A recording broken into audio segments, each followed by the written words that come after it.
Bonjour, voilà, donc je suis Yassine Hamdan, donc je suis enseignant-chercheur de l'Université de sciences et de la technologie Houari Boumediene d'Alger. Donc voilà, je suis là aujourd'hui, je suis très content d'être ici parmi vous aujourd'hui pour présenter les derniers résultats relatifs aux marégraphes que nous sommes en train de développer, que nous vous proposons. Voilà, donc tout d'abord, je tiens à remercier le CHOM de m'avoir invité, donc qui nous donne aussi l'occasion de présenter nos résultats.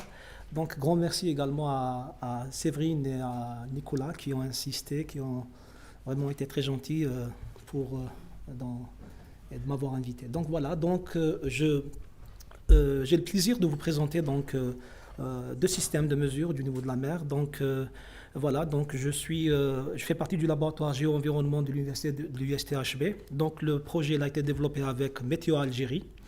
Donc voilà, sans plus tarder, donc je vais commencer par l'échelle de marée rotationnelle à haute fréquence de mesure. Donc voilà, donc nous nous sommes inspirés de l'échelle de marée, tout simplement. Donc si on prend par exemple le rapport publié en 2016 par la COI, on voit qu'il est clairement dit que le meilleur moyen ou bien l'instrument idéal pour la mesure du niveau de la mer, c'est l'échelle de marée. Voilà. Donc ça, c'est publié par la COI dans le dernier rapport de 2016. Voilà. Donc c'est quoi, très brièvement, c'est quoi notre instrument? Donc tout simplement, on a transformé l'échelle de marée. Donc tout à l'heure, je vais vous montrer des vidéos explicatives. Donc tout simplement, on a transformé l'échelle de marée en un cylindre codifié en code barre, tout simplement. Et puis ça aussi verticalement au gré des vagues. Et puis vous avez un lecteur de code barre qui lit les mesures à une très grande fréquence de mesure. Voilà. Donc voilà, on a déposé le brevet en 2016, donc on voit ici un petit peu d'une manière très sommaire le fonctionnement. Donc tout à l'heure, il y aura une vidéo qui va bien montrer la chose. Voilà. Donc sans plus tarder, donc, je passe au résultat. Donc voilà. Donc là, je tiens à remercier énormément nos services hydrographiques des forces navales qui nous ont accompagnés durant presque tous les tests.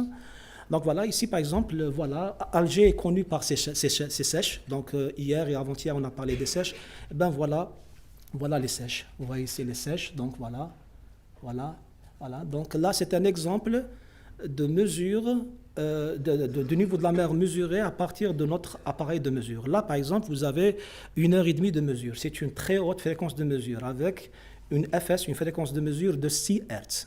Voilà. Une précision millimétrique. Voilà ici par exemple, quand on filtre le signal, on a des ondes infragravitaires. Ici, on a les sèches, on a les vagues. Voilà. Et l'analyse spectrale, elle montre les détails concernant ce signal. Donc voilà. Grâce également, toujours avec le SHFN, on a réalisé un test de comparaison. Donc ici, vous voyez notre marégraphe pendant la même période de mesure. Ici, donc notre marégraphe. Ici, c'est le marégraphe à pression. Donc, voilà.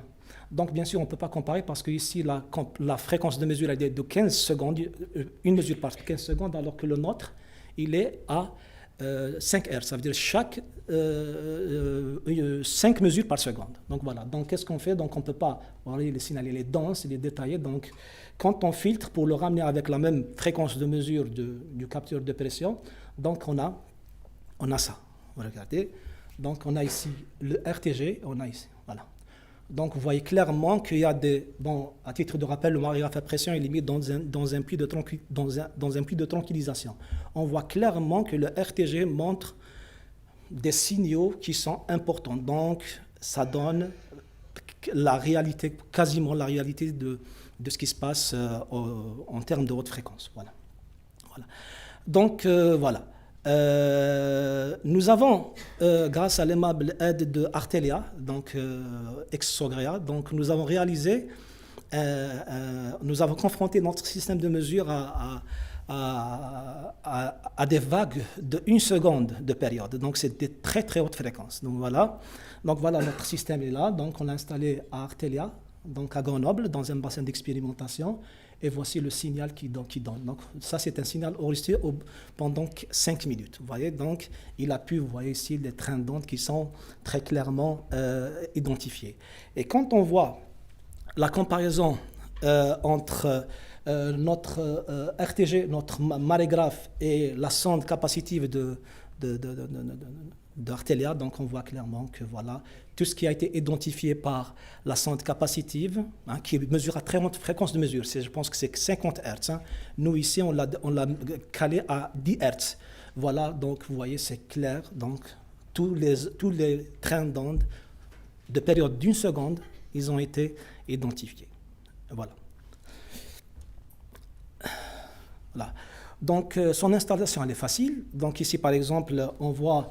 on a commencé ici, en l'occurrence, pendant, je pense, oui, le 23 mars 2017, donc on a commencé à 16h45, donc au bout de, voilà, 17h10, on a réussi, on a obtenu le premier signal. Voilà. Voilà, maintenant les avantages. Donc, faible coût, très faible coût. Hein. Donc, installation et maintenance facile, précision millimétrique, voire submillimétrique. Hein. Haute fréquence de mesure supérieure à 2 Hz. Dans le cas d'un endommagement, son remplacement il est quasiment immédiat. Transmission de données en temps réel et erreur de lecture par rapport au code barre presque insignifiante. Donc, par exemple, sur 40 000 lectures, on a eu deux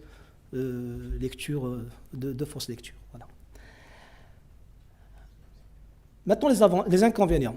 Les inconvénients donc, requièrent une haute structure de fixation pour les côtes, notamment pour les côtes macrotidales. Donc, parce que ça demande plus de hauteur, donc plus de génie civil. Mais on est toujours dans le very low cost. Et le problème de biofouling. Donc, pour le problème de biofouling, donc on a été conseillé par une société pour l'utilisation des peintures biofouling, mais on s'est dit qu'il vaut mieux aller vers du bio, hein, et tout simplement de brosser ou bien au bout d'un certain moment de remplacer, puisqu'il est vraiment très, à titre de comparaison, le flotteur il est de l'ordre de 5, 6, 10 euros. Okay. Juste le flotteur, donc la boule qui est soumise au biofouling. Voilà. Voilà, donc quelques photos, donc vous voyez ici quelques photos, donc ça c'est au port d'Alger, avec Météo Algérie, voilà, toujours avec le SHFN, donc voilà. Voilà, donc c'est une station autonome, donc avec un panneau solaire, avec un microcontrôleur, donc ça transmet les données en temps réel. Donc voilà ici, voilà, voilà, voilà, et voilà, nous sommes contents bien sûr, voilà, et voilà, donc, et puis chemin faisant, on a développé un autre système. On était en train de développer le premier système et puis on a eu une deuxième idée, c'est que voilà, qui consiste à développer une nouvelle génération d'échelle de marée qui est présentée également dans la salle d'exposition. Donc on s'est basé sur les inconvénients de l'échelle de marée. Donc bien que l'échelle de marée soit l'instrument de référence assez établi, mais elle présente quand même certaines difficultés, comme par exemple en situation d'agitation, on ne peut pas lire le niveau d'une manière précise. Son emplacement dans la partie inférieure du port, donc c'est soumis à du biofouling, donc il faut toujours... En plus, c'est difficile de lire l'échelle de marée parce qu'il faut se pencher, donc c'est un risque. Et pour la sensibilisation, donc on ne peut pas lire, donc elle est cachée. Et en plus, si je ne me trompe pas, donc elle requiert toujours une échelle, un escalier pour lui accéder. Donc voilà. Donc, qu'est-ce qu'on a fait? Tout simplement, on a incliné cette échelle de marée. Donc, on a fait une sorte d'aiguille. Donc, ici, vous avez... Ça, c'est simple, hein, c'est sinus alpha. Donc, vous avez la hauteur, la distance. Donc, vous avez ici un système d'aiguille. Donc, voilà, quand ça monte. Et puis, vous avez le même signal ici qui est reproduit. Donc, voilà l'échelle de marée qu'on propose. Donc, l'élément clé, donc, elle est apparente sur le quai. Donc, on l'a fait sortir de l'eau. Voilà. Voilà, donc c'est toujours expérimental, hein, donc voilà. Et puis voilà, donc les avantages. Là, les avantages, donc échelle apparente sur le quai, résolution millimétrique, enregistrement des données à haute fréquence, je vais vous montrer comment. Marégraphe holographe, ça donne aussi de la boule, ça dépend de son emplacement. Si vous voulez la mettre au fond du port, donc vous allez voir le niveau de la mer calme. Mais nous, juste à titre de rappel, donc toutes les installations qu'on a faites, c'était au niveau du musoir. Donc les appareils ont été installés dans des zones agitées pour récupérer la boule, parce que nos équipements sont adaptés à l'agitation. Donc, système d'alerte visible par temps sombre. Voilà. Et elle est également enregistreuse.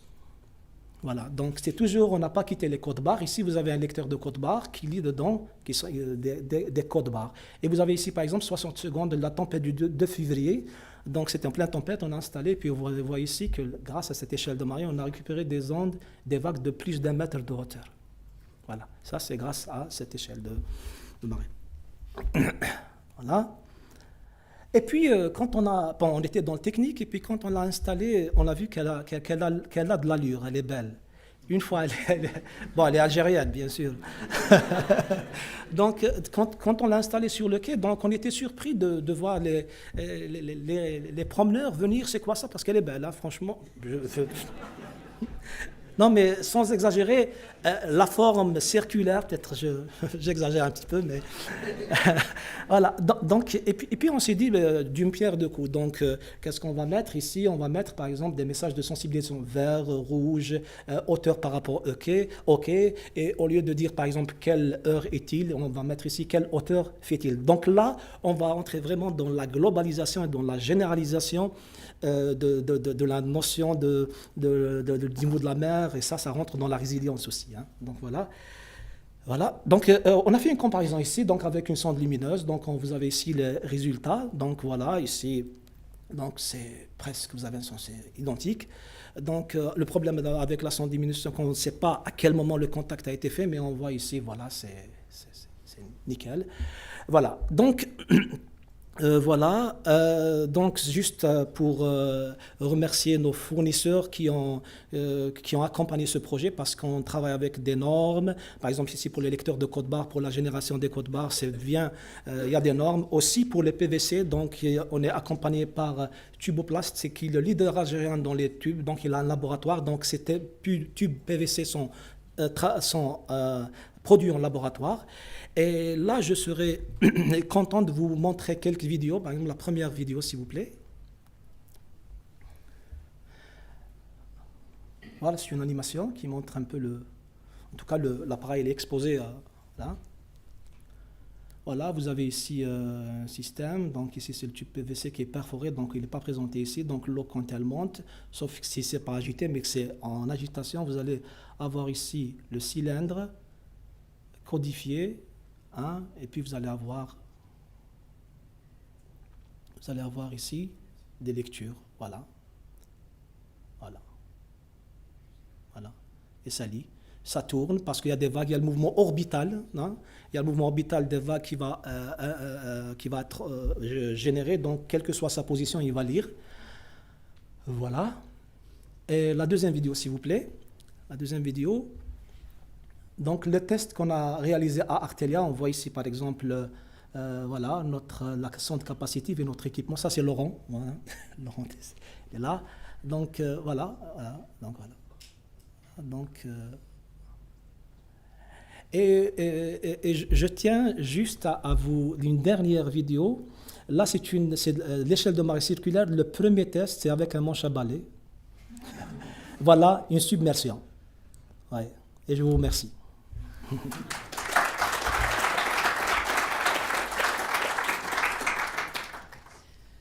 Je crois que tu as eu beaucoup de succès dans la salle avec tes maquettes miniaturisées. Donc merci d'avoir fait l'effort d'apporter ça en version miniature, parce que je crois que c'est quand même très parlant. Et puis effectivement, c'est très innovant aussi. Merci. Merci pour la présentation et ce joli travail, cette belle découverte. Alors, c'est quoi le coût? Vous avez dit c'est très, très léger, ou je ne sais pas. Très moins cher.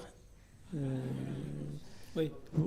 À la fois pour le truc circulaire que j'aime bien, qui n'est pas mal du tout, et l'autre, les deux, quoi. Ça coûte combien? Et si on veut l'installer, c'est quoi les contraintes physiques, la nature de la côte, voilà.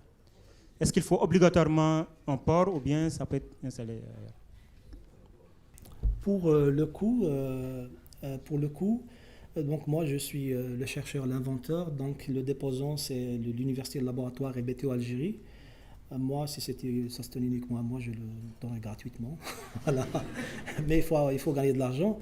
Donc voilà, donc le coût, donc, on n'a pas le coût exact, mais c'est du vraiment low cost, voire very low cost par rapport à ce qui existe.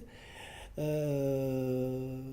donc la deuxième question par rapport à l'adaptation, par rapport à l'environnement, ça dépend. Par exemple, si on est dans le meso, le macro, le micro, donc microtidal, c'est adapté au microtidal. C'est parce que ça ne demande pas beaucoup de...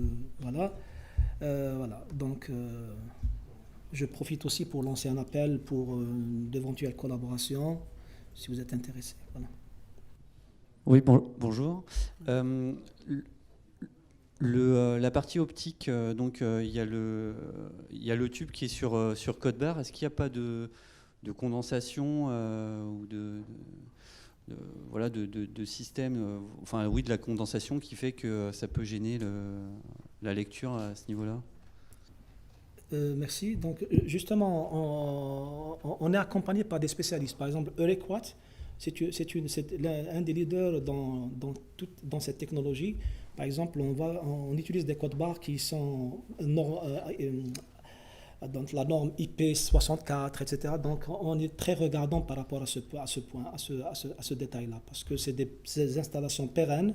Donc, il faut que le lecteur soit industriel. D'ailleurs, on utilise des lecteurs industriels. C'est pas les lecteurs que vous voyez dans les ordinaires. Donc, c'est des lecteurs ventilés qui résistent à un milieu agressif tel que le nôtre. Tati Missamou, Université de Toulon. Parce que par rapport à cette question, on n'a pas le recul, quel est l'âge sur le terrain de votre installation? L'âge, pardon. Le temps, depuis combien de temps cette installation est mise en mesure naturelle? Merci. Donc, on a réalisé plusieurs tests, des dizaines de tests, notamment pendant les tempêtes. Le test le plus long, c'était au port d'Alger pendant 1 mois et demi. Donc, il nous a permis, pendant l'été, d'étudier le problème du biofouling. Et c'est à partir de là qu'on a identifié la durée qu'il faut pour... mais prochainement, donc, avec le SHFN, donc, on va procéder et Météo Algérie, donc on va procéder à une installation pérenne, donc, et pour voir un petit peu la stabilité de la mesure. Bonjour, c'est un rapport autonome d'Abidjan. Je sais que vous avez dit que c'était destiné à mesurer les marées assez modestes. Est-ce qu'on a une idée du marnage mesuré selon votre expérience? On a testé 4 mètres, donc pour le moment, merci. Donc on a testé, en microtidal c'est 20-15 cm, mais pour la gamme de mesure, on a utilisé, par exemple pour l'arc, on a utilisé 4 mètres de gamme de mesure. Donc c'est déjà... Et pour les autres, c'est 4 mètres également. Mais je vous ai dit, à partir par exemple de 5 mètres, ça requiert un poteau, mais c'est toujours du low cost. Peut-être ça va encombrer un petit peu. Donc juste, si vous permettez, l'inconvénient de l'échelle de marée, plutôt il faut dégager un petit peu de l'espace au niveau du port pour l'installer. Mais je pense qu'elle le mérite quand même.